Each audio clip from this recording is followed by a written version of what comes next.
दोस्तों, अगर आप भी हो क्लास 12th में और आपको बायोलॉजी का एग्ज़ाम देना है तो ये वीडियो आपके लिए बहुत ही इंफॉर्मेटिव और इम्पॉर्टेंट होने वाला है। क्योंकि दोस्तों आज के इस वीडियो में हम बात करने वाले हैं क्लास 12th के जीव विज्ञान के सबसे महत्वपूर्ण बहुविकल्पीय प्रश्नों के बारे में, जो आपकी परीक्षा में दोस्तों बार बार पूछे जाते हैं और 100% दोस्तों यही प्रश्न पूछे जाएंगे जो आज के इस वीडियो में आपको बताने वाला हूं।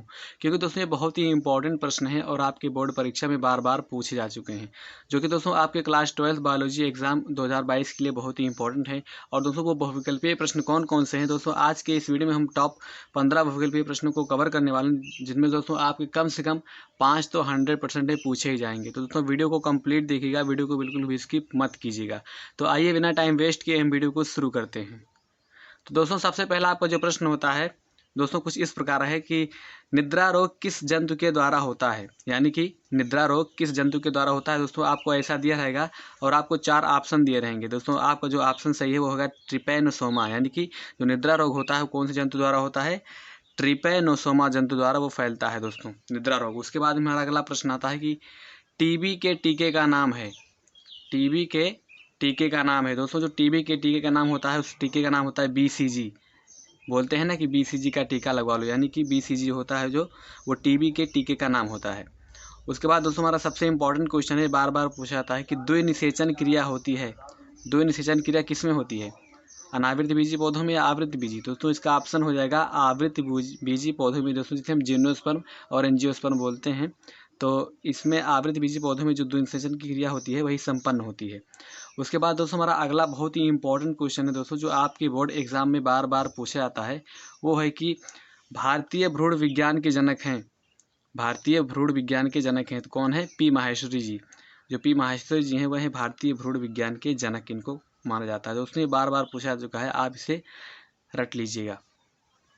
उसके बाद दोस्तों हमारा अगला प्रश्न आता है कि बहुभ्रूणता खोजी गई। बहुभ्रूणता खोजी गई किसके द्वारा, ल्यूवेनहाग द्वारा। दोस्तों ये 4 बार लगातार आपके बोर्ड एग्जाम में पूछा जा चुका है, इसलिए ये भी बहुत ही इंपॉर्टेंट है।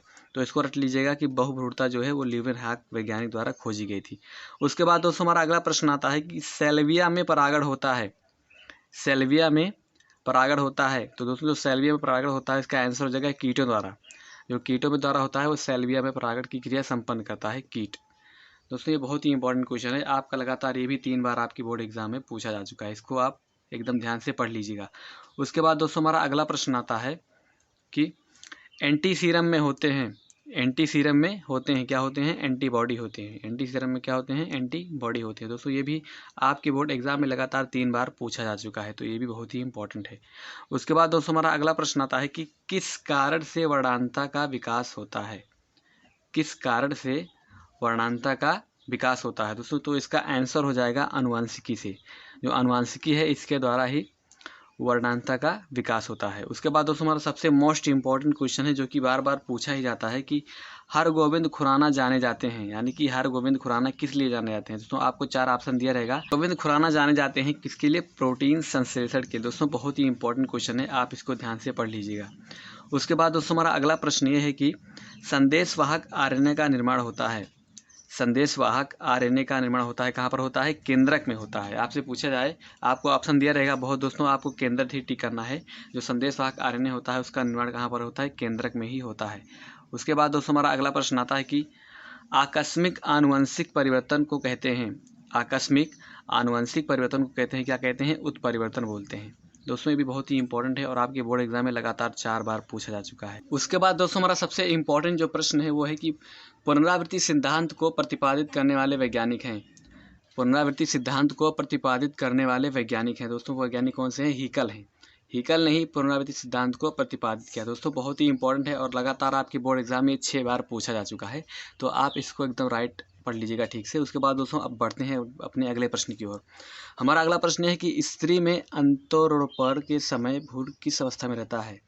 स्त्री में अंतरोपण के समय भ्रूण किस अवस्था में रहता है। दोस्तों जो भ्रूण रहता है किस अवस्था में रहता है, मोरुला की अवस्था में रहता है। कहाँ पर, स्त्री में अंतरोपण के समय। दोस्तों ये भी आपकी बोर्ड एग्जाम में 3 बार लगातार पूछा जा चुका है। दोस्तों बहुत ही इंपॉर्टेंट क्वेश्चन है, जितने मैं आपको इस वीडियो में बता रहा हूँ। दोस्तों अगला हमारा प्रश्न है कि गुणसूत्रों का निर्माण होता है। दोस्तों ये तो मोस्ट इंपॉर्टेंट है, बहुत ही इंपॉर्टेंट क्वेश्चन ये वाला है कि गुणसूत्रों का निर्माण कहाँ होता है। दोस्तों ये आपका बहुविकल्पीय में भी पूछा जाता है और अति लघु यानी 2 नंबर का भी आपके पूछा जा चुका है आपके बोर्ड एग्जाम में।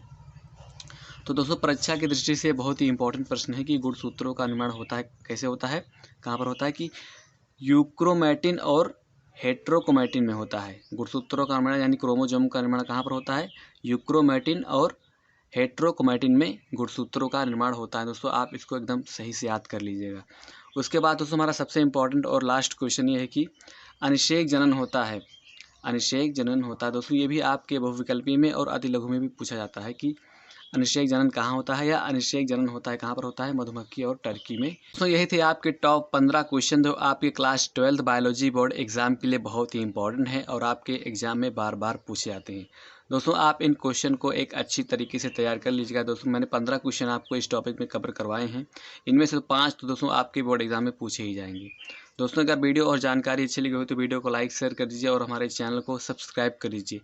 दोस्तों अगर आपको इसमें कुछ ना समझ में आया हो, आपका कोई क्वेश्चन हो, कोई डाउट हो तो आप नीचे कमेंट में पूछ सकते हैं। दोस्तों आप हमसे टेलीग्राम पर भी ज्वाइन हो सकते हैं एक्स्ट्रा हेल्प के लिए। दोस्तों आपका लिंक आपको नीचे डिस्क्रिप्शन में मिल जाएगा। एंड मिलते हैं एक नए वीडियो में एक न्यू टॉपिक के साथ। तब तक के लिए जय हिंद, वंदे मातरम।